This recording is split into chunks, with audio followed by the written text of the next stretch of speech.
kababayan, pansinin nyo ang kalsada sa Pilipinas.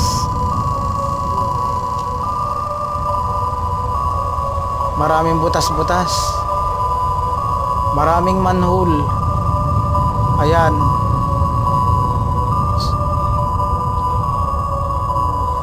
Ayan guys, oh. Sa tingin nyo, safe pa ba tayong mga motorista sa pagmaneho kung ganyang klase ng kalsada? Masakit sa ulo, lalo na guys pag umuulan.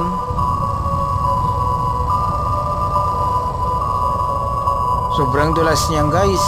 Ayan, manhole, nakaumbok. Meron pa yan guys.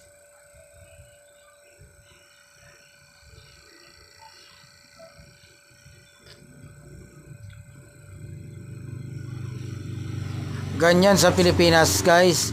Mag-ikot ka sa Metro Manila kung saan maraming ganyan tulad nito. Kalapad-lapad na bakal, madulas yan pag maulan. Tulad niyang motor dumadaan.